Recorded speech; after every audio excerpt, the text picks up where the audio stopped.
Yes, bana, siku ya jana tumetazama mchezo wa NBC Premier League, Simba Sports dhidi ya Dodoma Jiji. Simba aliweza kuibuka na goli moja, lakini goli ambalo limezua utata sana katika kila sehemu kwa wachambuzi, lakini na wadau mbalimbali wa mchezo. Niko na Steven Mapunda, tutakwenda kuchambua yaliyotokea siku ya jana. Bwana Steven Mapunda, uko vizuri? Ya, mimi niko vizuri. Mambo yanasemaje? Namshukuru Mungu. Vipi?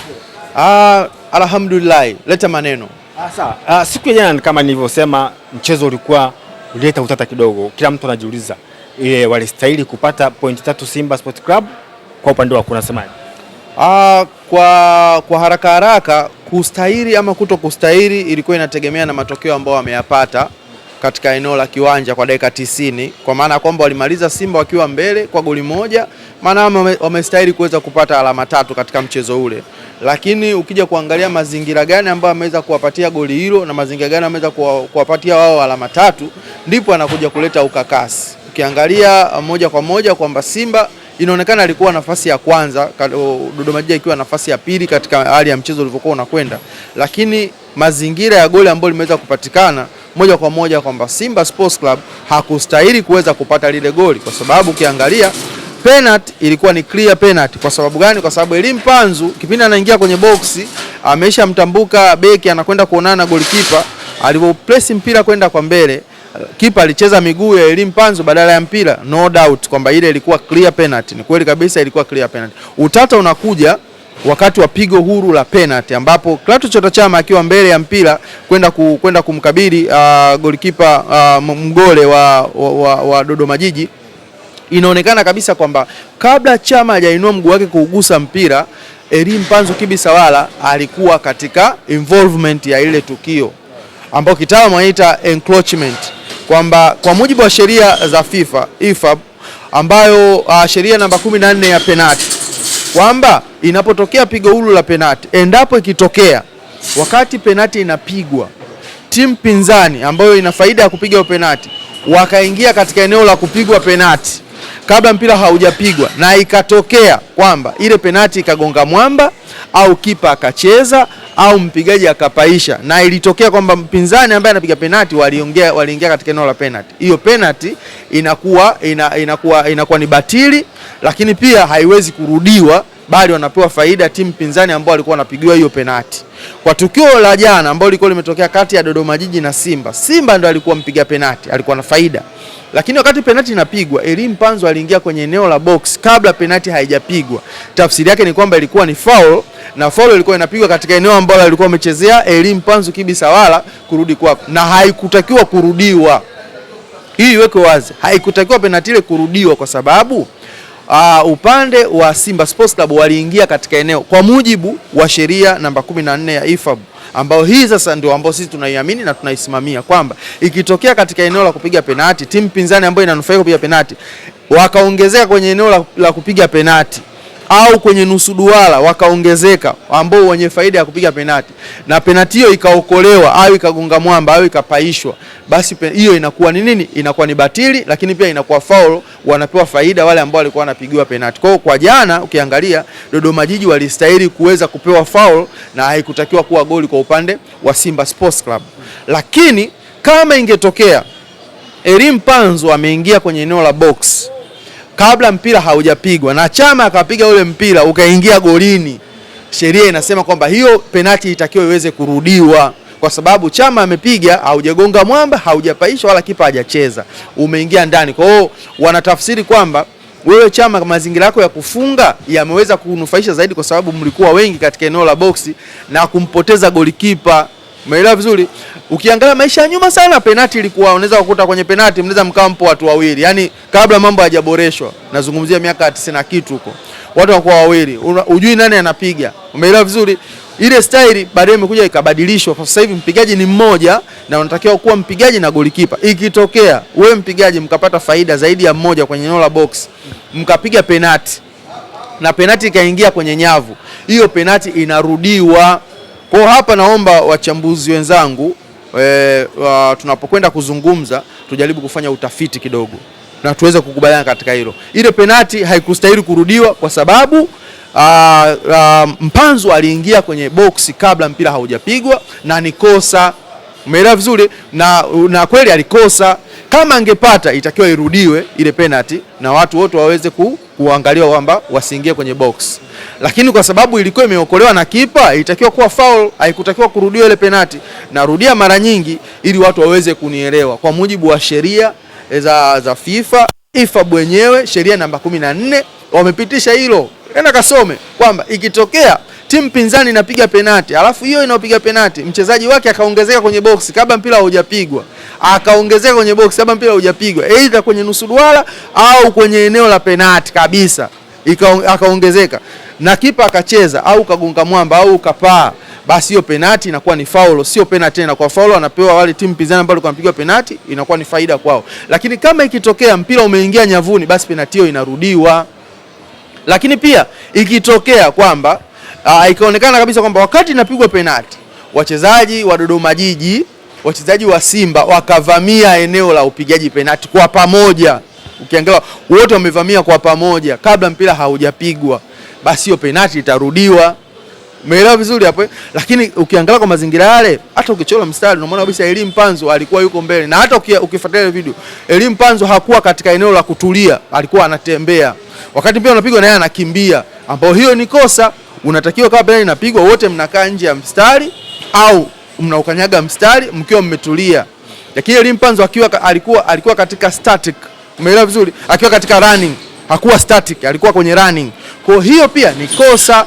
Umeelewa vizuri? Kwa moja kwa moja kwa tukio lile ambalo limetokea la goli la Simba Sports Club, halikustahili kuwa goli, haikustahili kurudiwa penalti, ilistahili kuwa foul na wapete Dodoma Jiji. Hiyo ndo clear ambao inatakiwa watu tuelewe hivyo na mambo yawe hivyo, na upande wa referee kwa upande huo hakuwa fair. Labda unaweza kusema kwamba hakukuwa na VAR, labda ndio imekuwa tatizo ndio hilo, lakini ukiangalia kwa mujibu walivyokuwa wamesimama, Elie Panzo alitokea nyuma ya referee wakati sawa, lakini Lazmen alienda kusimama, alikuwa ameenda kusimama opposite na tukio, alikuwa anaona, alisimama katika mstari wa mwisho kabisa wa goal, alikuwa anaona kinachoendelea huku. Kwa nini akumsaidia referee? Kwa hiyo moja kwa moja unakuja kuona kwamba Simba wamepata alama 3 katika mazingira ya kunufaika isipokuwa haki, na Dodoma Jiji walistahili kuweza kupata faulo katika ule mchezo na haikutakiwa kuwa goli. Yes. Unadhani shida ni nini kwa upande wa waamuzi wa Tanzania? Kinachowakumba ni mapenzi au shida ni nini? Mapenzi bila kupepesa macho. Waamuzi pia wana timu zao za kutoka moyoni, wanazipenda. Umeelewa vizuri? Na wakati mwingine pia huwa wanafurahia kwamba timu zao zikishinda, hilo namba 1. Lakini namba 2, pressure ya timu kubwa. Umeelewa vizuri? Kwamba wao wanachoamini wakiwa wanaenda kwenye kiwanja ili maamuzi yake yaonekane yapo sahihi kabisa, ni kuhakikisha kwamba timu kubwa inapata matokeo. Yeye ndo atajiona kwamba ameweza kufanya kazi yake vizuri. Na hata ukiangalia katika maeneo kama yale, marefali sana wanatakiwa wawe aware, waamke kwamba kila nukta ya mpira unaoisimamia tuangalie kanuni inasemaje na sheria inasemaje. Kwamba katika hili pigo huru la penalty tusiwe free kuangalia penalty peke yake, tuangalie pia na mazingira mengine. Ukiangalia hapo moja kwa moja waamuzi walikuwa concentrated na mpigaji wa penalti na penalti husika kuliko kuyaangalia mazingira ya kwenye area ya upigaji wa penalti. Hiyo nao pia imekuwa ni tatizo zaidi. Kwa hiyo hili nafikiri hata mimi nimelisema ili kwamba watu waweze kuamka sasa, hata waamuzi waweze kuamka kwamba sio tu kwamba inatakiwa waweze kurudia tu pigo huru la penalti. Pigo huru la penalti linarudiwaje? Mazingira ya kurudiwa pigo huru yako namna hii. Sio kila walioingia kwenye box pigo huru linarudiwa tu. Kwamba hata wachambuzi wenzangu pia wenyewe waone kabisa kwamba hata tunaposema kwamba ile penalti inatakiwa kurudiwa, inarudiwa kwa mazingira gani? Ukiangalia kwa mazingira ya Simba, penalti ile haikustahili kurudiwa, ilitakiwa kuwa faulo. Umeelewa vizuri? Kwa sababu gani? Kwa sababu mchezaji wa Simba alizidi. Kwa hiyo haya ni mambo ambayo inatakiwa waamuzi wawe aware, lakini pia hata wachambuzi nayo pia wanatakiwa wawe aware. Haikustahili kuwa goli, ilistahili kuwa faulo, na Dodoma Jiji walitoa mchezo mzuri dhidi ya Simba Sports Club. Walistahili kuondoka na alama 1 na kama wasingeweza kupata goli. Lakini pia kuna mazingira, ukiangalia goli limefungwa dakika bado mchezo ukiwa mchezoni. Umeelewa vizuri? Kuna mazingira ambayo inawezekana kwa goli lile labda hata Dodoma Jiji nao walinyimwa kuweza kupata alama 3. Kwa sababu kama waliweza kumanage game mpaka dakika 60 hawajaruhusu goli, maana kwamba walikuwa kwenye mpango wao. Kwa hiyo pressure ikawa imebaki upande wa Simba. Vipi kama wangeweza kupata goli? Kwa sababu hata ukiangalia mchezo wao na Young African walikuja kupata goli dakika za nyongeza, goli la ushindi dakika za nyongeza. Kwa hiyo ina maana kwamba kwa matokeo ya namna hiyo yamekwenda kumpoteza Dodoma Jiji katika ramani ya kuweza kupata alama 3. Lakini pia kwa matokeo kama hayo pia yamekwenda kumfanya Simba apate goli hilo moja ambao amepewa, ambao si halali. Inawezekana angeweza kupata magoli mawili. Sio lazima pigo lile tu angeweza kushinda. Angeweza kushinda kwenye mazingira mengine. Lakini kutokana na mazingira hayo, unajua goli linapoingia katika dakika ambazo zimekuwa na pressure kubwa, game approach inabadilika. Kwa hata Dodoma Jiji wenyewe wanabadilisha mchezo, Simba wenyewe pia wanabadilisha approach. Kwa hiyo unakuta mchezo unakuwa unabadilika, unakuwa uko tofauti. Lakini kama ukiacha mpira uweze kuchezwa katika njia yake, inamaanisha kwamba matokeo yangeweza kuwa mazuri zaidi haya ambayo tumeweza kuyashuhudia, ambao makosa ya mwamuzi. Kitendo cha refa kumaliza mchezo kabla Dodoma Jiji hawajapiga kona yao, hiki kinaruhusiwa kwenye michezo? Of course ukiangalia kwa sheria ambazo zimeboreshwa, nafikiri ya mwaka 2014 16 anaruhusiwa kuweza kumaliza mpira wakati wowote. Hiyo ipo nafikiri. Katika mazingira ya ile kona ambayo ilikuwa inapigwa, ukiangalia katika ile mazingira, yule alistahili kuiacha ile kona ipigwe, afu baada ya kupiga ile kona yeye ndo amalize mpira, kwa sababu tayari ilikuwa kwenye move. Na Simba wamenufaika hii mara ya pili. Ukiangalia msimu uliopita walinufaika katika mchezo dhidi ya Coast Union. Coast Union walikuwa wametoka 2-2 wakiwa kwenye move ya kushambulia, refa akamaliza mchezo. Umeelewa vizuri? Na kadhalika pia dhidi ya Dodoma pia wakiwa katika move ya kuweza kupata goli, mpira wa kutenga, refa anakwenda kumaliza mchezo. Na ndio maana unakuta ukiangalia hata maboresho ya sheria yaliyofanyika ya mwaka 2014 kwamba refa anaweza akamaliza muda wowote ambao umeshafika muda wa kumaliza mpira akamaliza, lakini kuna kipengele kinasema lakini ikitokea kuna pigo la faida kwa timu pinzani. Mfano unakuta kwamba dakika 90 zimeongezwa dakika 3 zote zimeisha, alafu ile dakika ya 3 ya mwisho inatokea pigo huru la penalty, utasema kwamba mpira umeisha? Yani ndani ya dakika ya 3 ya mwisho imetokea pigo huru la penalty, na kutoka kwenye pigo huru la penalty mpaka kuenda penalty ipigwe, maana yake lazima kutakuwa na time imeongezeka pale. Inaweza kukuta zikaongezeka dakika 2, 3, 4 mpaka mpira uje kupigwa. Kwa hiyo unakuta kuna mazingira kama hayo, lazima uweze kuruhusu pigo huru uweze kupigwa, kwa sababu hilo ni pigo la faida, sio yani wanasema sio on playing game, imetokea faida katika mchezo. Yani kwamba katika kucheza, wakati mimi niko na faida ya kucheza mpira uwanjani, wewe ukachagua kuupiga nje. Kwa hiyo mimi natakiwa nipate faida ya kuurusha, au mimi natakiwa nipate faida ya kuupiga. Au katika mchezo uko unachezwa, nikiwa katika playing game, wewe ulichokifanya ukanichezea mimi faulo, ukanichezea mimi madhambi. Kwa mimi natakiwa nipate faida, kwa sababu ungeniacha ningekuwa na mchezo wangu, ningekuwa na faida ya kuucheza ule mchezo, lakini kwa sababu wewe umenikata, umeniondoa mimi katika faida ya kuumiliki ule mpira. Adhabu. Sasa adhabu maana yake ni maumivu. Yaani haiwezekani ikawa adhabu afuka au ikawa iko fresh tu. Yaani ni maumivu. Kwa hiyo ina maana kwamba hiyo inatakiwa kwamba mtu aweze kujifunza kwamba mpira ulikuwa ushaisha bwana, afu umetoa kona, afu ile kona ndio imetuadhibu, ndio maana ya adhabu. Umeelewa vizuri? Lakini sasa ukisema unamaliza wakati wewe ushawapa faida timu pinzani, tafsiri yake ni kwamba wewe ulikuja na matokeo yako, liwalo na liwe, lakini mimi siwezi kuruhusu nyie mpate kona. Vipi mkipiga kona goli? Yanga alisha kufungwa dakika ya mwishoni kabisa na Mtibwa Sugar, ilipigwa kona moja kwa moja ikaingia, matokeo 1-1. Yasija katoka kama yale ya Yanga, ngoja nimalize mpira. Ndicho ambacho kimetokea. Yes. Sawa.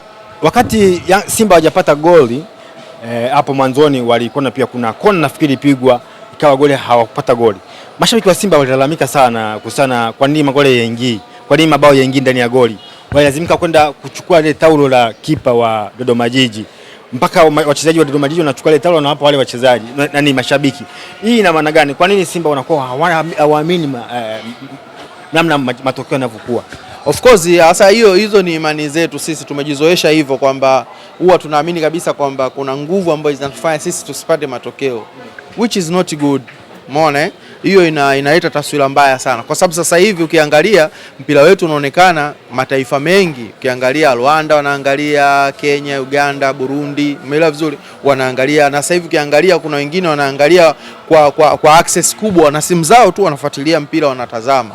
Kwa wakianza kuona vitu kama hivi kwenye ligi ambayo inatajwa kuwa ligi namba 6 barani Afrika, alafu pia inaamini katika mambo ya ulozi na uchawi na ushirikina, ni kitu ambacho kinaleta taswira mbaya sana katika mpira wetu. Kwa mimi binafsi sioni kama ina afya katika hilo, na pia hata tukio hilo mimi pia nalilaani, sio tukio zuri, kwa sababu ukimwangalia golikipa yeye anapokuwa na taulo kitaalamu inamsaidia kuweza kupata vision, kwa sababu huwa anatoka jasho, majasho yanatiririka, anaingia machoni, akiingia machoni anamkosa kuwa na vision nzuri. Kwa hiyo anakuwa na taulo kwa ajili ya kujifuta ili kuweza kuondoa ile labsha. Lakini pia wakati mwingine gloves huwa zinakuwa zinajaa maji, huwa zinakuwa zinaloa. Kwa anapokuwa naye anakuwa anafuta, inampelekea kuwa na urahisi wa kuweza kufanya catching ya mpira. Kwa hiyo taulo linapokaa kitaalamu linaruhusiwa kabisa, ila tu haliruhusiwi kuning'inizwa kwenye wavu, kwa sababu kinaweza kwenye wavu unatengeneza shape nyingine ya goli. Umeelewa vizuri? Unatakiwa uweke chini. Hiyo sawa. Lakini kama inakuwa imekaa chini haijakaa kwenye wavu, hiyo kimpira inaruhusiwa kabisa. Lakini sasa unapoenda kulitoa taulo ambapo unasema kwa unaamini kwamba taulo linakufanya usifunge, mimi siamini katika hilo na wala siwezi kulitolea maelezo. Sababu ni ushirikina, lakini pia wanasema kwamba ni mila potofu. Sasa tunaelekea mwishoni mwa ligi kuu hii ya NBC Premier League. Lakini kuna tetesi ambazo zinaendelea kwamba Simba Sports Club wameweza kufanya usajili ndani chini wa Kevin Nation, lakini pia na Chilambo. Kwa upande wako wachezaji hao unaweza wakasaidia, kwa mfano kama nafasi ya Kagoma ukiangalia kama ilivyo na nafasi ya Kapombe, au wachezaji unaweza wakasaidia katika nafasi hizo? Of course, to be honest, usajili huu ni average players. Ukiangalia Nathaniel Chilambo, ukimwangalia pia na Kevin Nation, ni wazawa hawa, wachezaji wako vizuri kabisa. Lakini ukiangalia kwa upande wa Simba, namba 2 wanaye Shomari Kapombe, the best player, ni mzawa, ana uzoefu wa kutosha, amewapa kitu kikubwa kimataifa na timu ya taifa, ndio beki wa kutumainiwa Shomari Kapombe. Sasa hivi amepata tu majeraha, umeelewa vizuri Lakini pia wanaye Duchu, umeelewa vizuri. Kameta naye pia ni mzawa, ni mchezaji mzuri, apate nafasi ya kuaminiwa ndani ya Simba. Kwa mimi niko nategemea kwa nafasi hiyo atafutwe mchezaji ambaye either kama sio professional, kama ni mzawa, basi awe na changamoto ya ziada zaidi ya kuwazidi hao wote wawili. Na hiyo ndio kitu ambacho hakipingiki kwa Tanzania hii kwa sasa hivi. Namba 2 kwa sasa hivi ukimuondoa Juma Abduli ambaye ameshaacha mpira, kwa sasa hivi hakuna ambaye anaweza kafikia kiwango cha Shomari Kapombe katika kukupa energy, kukupa uzoefu, umeelewa vizuri, kukupa vitu ambavyo vya ziada. Hakuna kama Shomari Kapombe, licha ya kwamba amecheza kwa muda mrefu, umri wake, majeraha na muandama, lakini bado ana kiwango bora sana. Kwa mimi nilikuwa nategemea anayekuja kuchukua nafasi yake awe mchezaji ambaye wanasema ni special, yani ana special character ambayo kwa Shomari Kapombe wanakikosa. Umeelewa vizuri? Kwa ukiangalia kwa upande huo, mimi naona kabisa kwamba hapa kwa Chilambo sioni kama kuna kitu ambacho kinaenda kuwaongezea value au kwenda kupambana kama timu bora Afrika ambayo ilikuwa kwenye top 10 ambayo sasa hivi imeshuka baada ya vitu kubadilika, Farabat kupanda, umeelewa vizuri, wakina Jesse Kabili na vitu kama hivyo. Kwa hiyo baada ya kubadilika hivyo vitu wameshuka kidogo, lakini huwezi kuondoa ubora wa Simba katika bara la Afrika, katika vilabu vya Afrika. Kwa hiyo kuweza kumchukua Chilambo ili kuja kuwa mbadala wa Shomari Kapombe, mimi nafikiri hapo bado walikuwa wanatakiwa wafanye zaidi ya hapo. Lakini pia kuja kuangalia kwa Kevin Nation, pia ni average player pia vile vile. Nafasi yake kuna mzao Yusuf Kagoma, ameendelea kuimarika kwa sasa, yuko vizuri kabisa. Msaidizi wake ni Maodo Kante, professional player, lakini wote wanakubaliana kwamba anapokaa Yusuf Kagoma Simba wanakuwa comfortable zaidi kuliko akiwa Maodo Kante. Kwangu mimi ninavyoona, kwa Kevin Nation inatakiwa labda kama wana mpango wa kuongeza mtu mwingine, kwa sababu ukiangalia kwa sasa hivi yuko Yusuf Kagoma, Kevin Nation akiongezeka, wazawa wawili kwenye nafasi moja, lakini kuna haja ya kumpata namba 6 mwingine ambaye anaweza kuwa professional kwa upande wa Simba Sports Club, kwa sababu mimi namuona Kevin Nation anakuja pale kuwa kama sehemu ya kumbackup Yusuf Kagoma, sio kuja kumpa challenge Yusuf Kagoma akae nje Kevin Nation akiwashe. Sioni hiyo nafasi, ila naona anakuja kumpa challenge kama backup, na hiyo sio mara ya kwanza kutokea kwa Simba Sports Club. Kipindi wakiwa na Tadeu Luanga, walikuwa na Jonas Gerard Mkude, umeelewa vizuri, walikuwa na Mzamiru Yasin kiungo punda, wote walikuwa wanahudumu katika nafasi moja, lakini unaona ule ushindani wa namba ulivyokuwa mzuri.